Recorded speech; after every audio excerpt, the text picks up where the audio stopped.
Hey friends, I've got a story that's so satisfying, it could be straight out of a movie. You know those moments in life when you feel like you've hit the jackpot of revenge? Well, this is one of those stories. Let me set the stage. My name is Martha. A few months back, my father passed away. It was a tough time for our family, but we pulled together to get through it.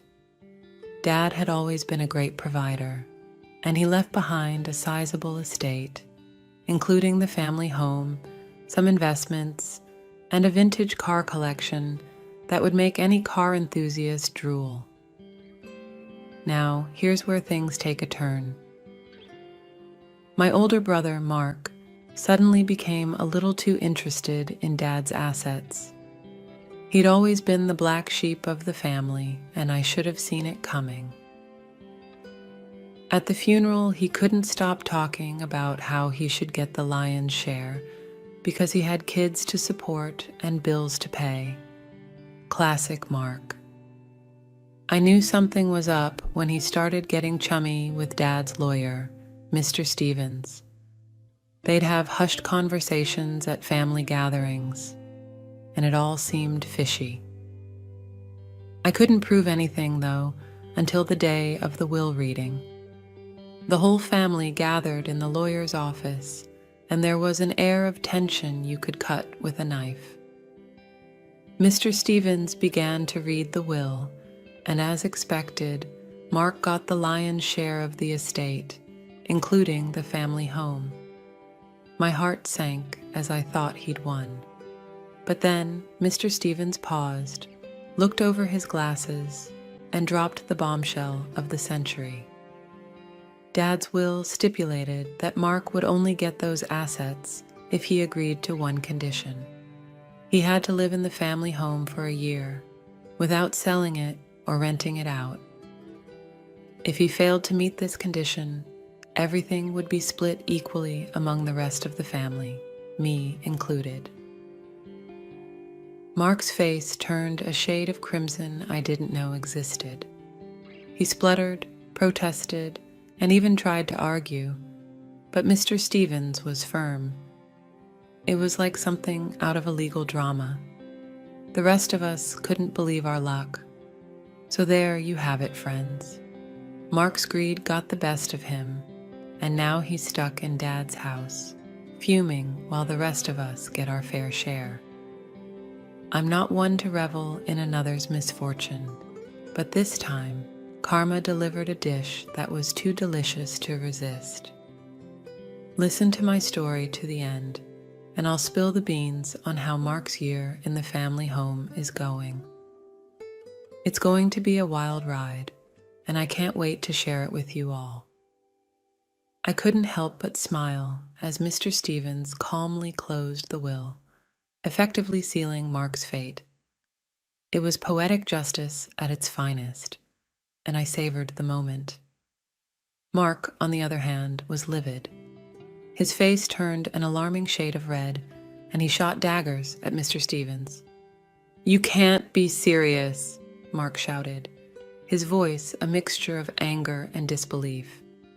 "This is insane, and it's not what Dad would have wanted."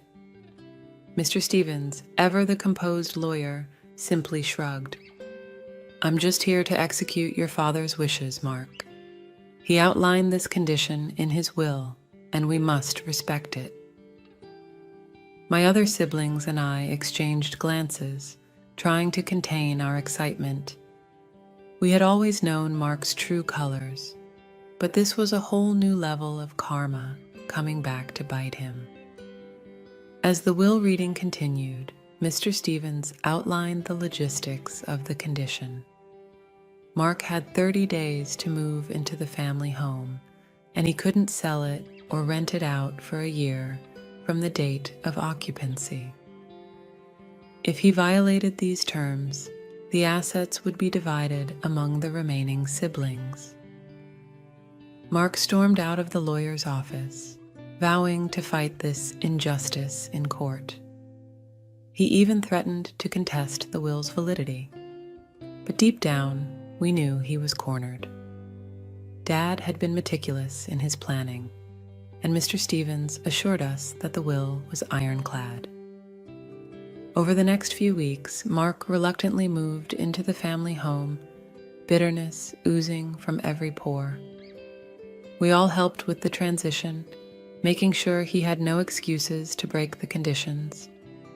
It was amusing to see him try to negotiate with us for leniency, but we held firm.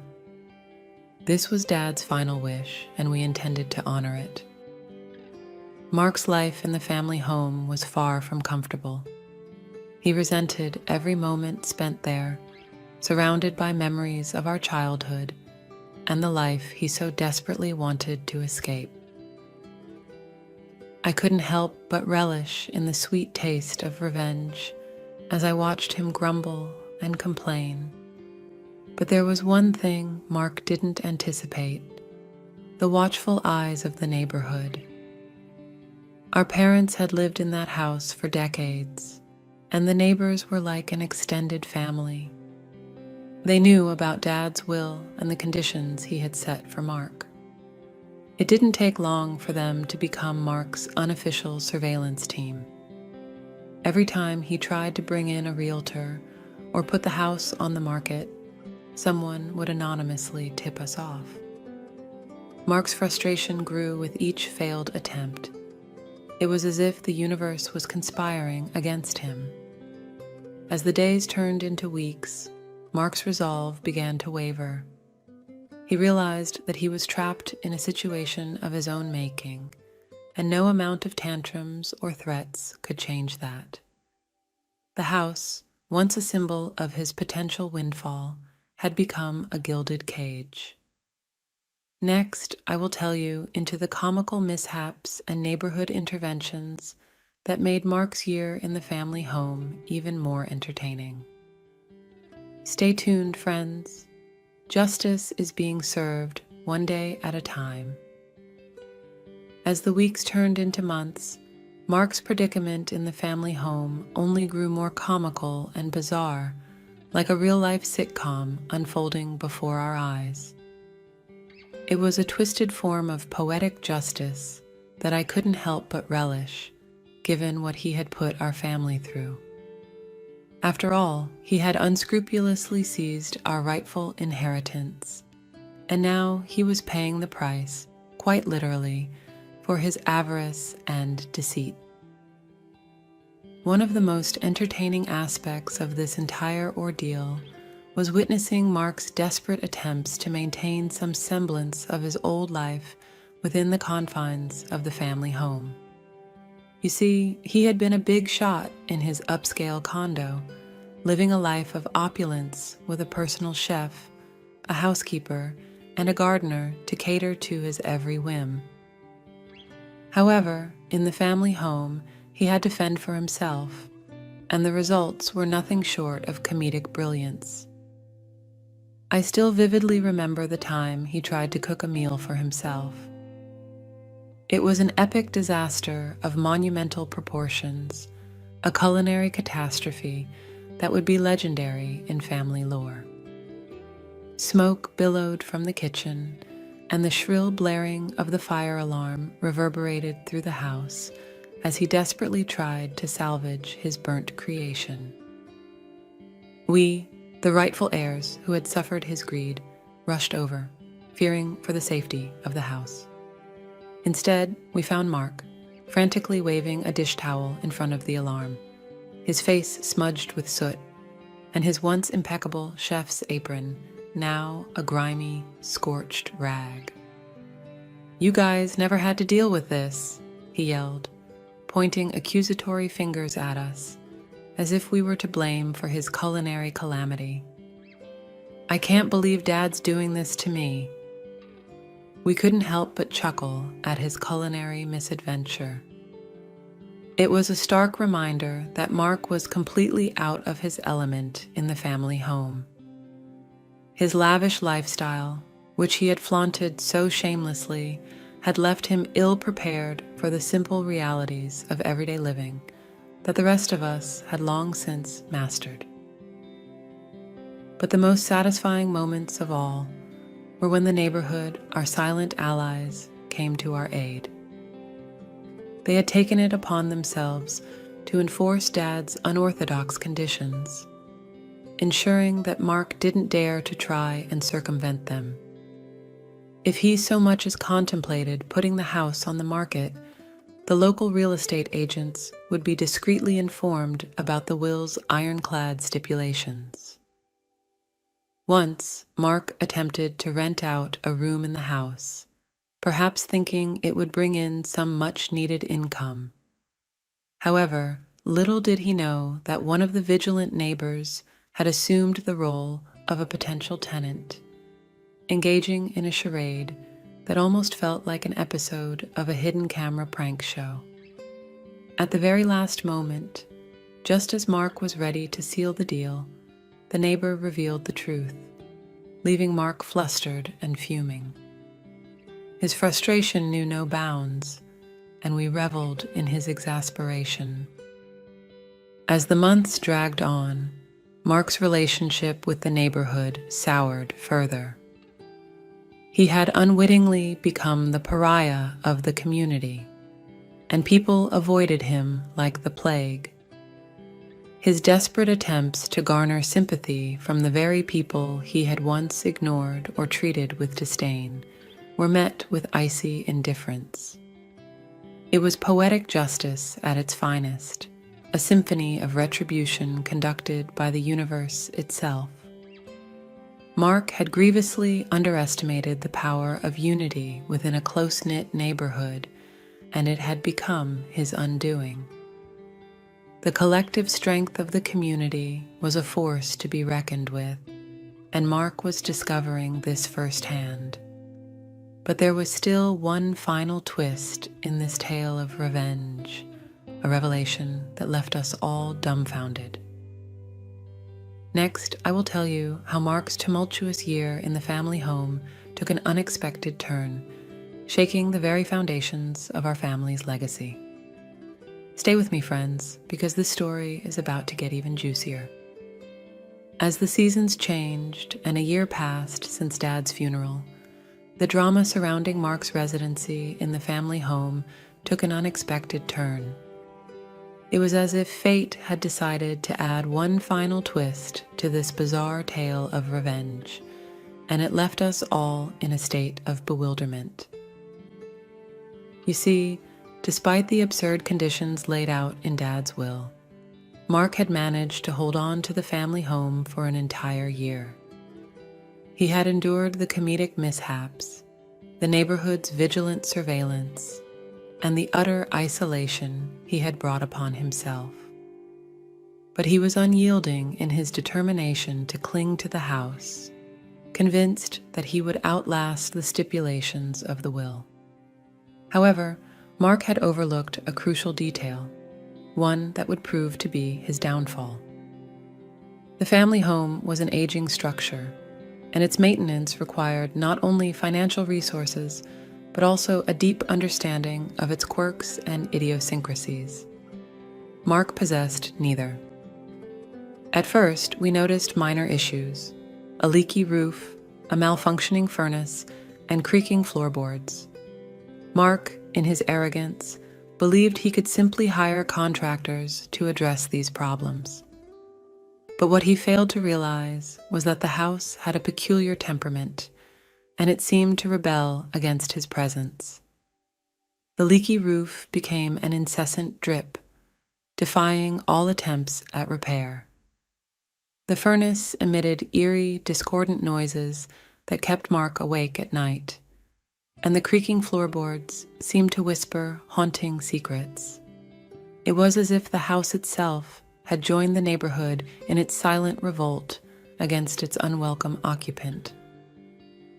Mark's frustration grew day by day. He hired a slew of contractors, each more bewildered than the last by the house's bizarre behavior. Plumbers scratched their heads as pipes seemed to change course at will. Electricians were confounded by switches that operated in reverse, and carpenters found themselves entangled in a maze of hidden passages behind walls. His financial resources began to dwindle as he poured money into futile attempts to tame the rebellious house. The neighborhood, well aware of his predicament, watched with a mixture of amusement and satisfaction. It was as if the house itself had become an active participant in our quest for revenge. Mark's sleepless nights and growing desperation were a source of dark amusement for us. He would often emerge from the house in disheveled attire, hair askew, and eyes bloodshot from lack of rest. His once confident demeanor had crumbled, replaced by a haunted look that mirrored the house's own peculiar personality. But it was during a stormy night that the house unleashed its most spectacular display of defiance. As thunder rumbled and rain lashed against the windows, Mark was jolted awake by a cacophony of crashing and banging. He stumbled through the darkened corridors, his flashlight barely penetrating the gloom. What he discovered was a scene straight out of a horror movie. Furniture levitated, seemingly of its own volition, and household objects danced through the air. The walls vibrated with an otherworldly energy, and the very foundation of the house trembled. It was as if the house had awakened its dormant spirits to expel the intruder. Mark fled the house in terror, leaving behind his belongings and his illusions of conquest. As he stood in the pouring rain, drenched and defeated, the neighborhood watched in eerie silence. The house had made its final verdict, and Mark had been judged unworthy. In the aftermath of this supernatural spectacle, Mark decided he had had enough.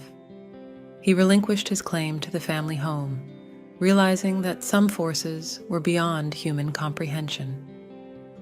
The house, it seemed, had exacted its revenge in the most enigmatic and poetic manner. And so, friends, our family home returned to us, no longer tainted by Mark's presence. The neighborhood, our steadfast allies, rejoiced in silence, knowing that justice had been served. Mark, once a symbol of greed and betrayal, faded into obscurity. But the tale doesn't end here. Next, I'll share the ultimate twist in this saga, an unexpected discovery that shed light on Dad's true intentions and left us with a newfound appreciation for the eccentricities of our family home. Stay tuned for the grand finale. As the dust settled on Mark's hasty departure from our family home, we thought the tale had reached its conclusion. The house, having successfully defended itself against the invader, returned to its serene, if slightly quirky, state. The neighborhood, once rife with intrigue and espionage, resumed its usual rhythms, and life appeared to return to normal. But as fate would have it, the final act of this peculiar drama was still waiting in the wings. It was a revelation that would not only astonish us, but also provide closure to the enigmatic legacy our father had left behind. In the days following Mark's departure, I began the arduous task of sorting through the accumulated detritus he had left behind. It was a Herculean effort, as he had seemingly abandoned most of his possessions in his panicked flight from the house. Among the discarded items, I stumbled upon an old leather-bound journal, weathered by time and neglect. Curiosity piqued, I opened the journal to find the handwritten entries of our father, dating back several decades. It was a chronicle of his thoughts, dreams, and aspirations, a glimpse into the mind of a man who had always been somewhat of an enigma to us. As I read through the pages, a pattern began to emerge. Our father's writing spoke of his love for the family home, his fascination with its idiosyncrasies, and his deep connection to the neighborhood. It was clear that the house held a special place in his heart, and he had dedicated years to understanding its mysteries. But the most astonishing revelation came when I reached the final entries of the journal. In those pages, our father had detailed a plan that would ultimately lead to Mark's downfall and the house's triumphant defense. He had orchestrated the entire series of events, from the eccentric will to the house's rebellious antics. It was all part of his grand scheme to ensure that the family home remained untouched by those who did not truly appreciate its quirks. In his own words, he had written, "Only those who understand the heart of this house deserve to inherit it. I will test them as the house has tested me." It was a revelation that left me both astounded and moved. Our father had devised this elaborate ruse, not out of malice, but out of love for the house he had called home for so many years. He had used his eccentricity and flair for the dramatic to protect the place he held dear. And so, friends, the story comes to a close with a newfound appreciation for our father's legacy. The house, once a symbol of revenge, now stood as a testament to his love and ingenuity. Mark's brief tenure had inadvertently become a test of character, and he had failed spectacularly. As for us, we continued to live in the house, embracing its quirks and mysteries with open hearts. It was a daily reminder of our father's eccentricity and his deep affection for the place he had called home. The neighborhood, once divided by suspicion, had come together in a shared understanding of the house's unique magic. In the end, it was a tale of revenge turned redemption, of a house that defended itself, and of a father's enduring love. And as I write these final words, I can't help but smile, knowing that our family home will continue to enchant and confound generations to come. Thank you for joining me on this extraordinary journey, friends.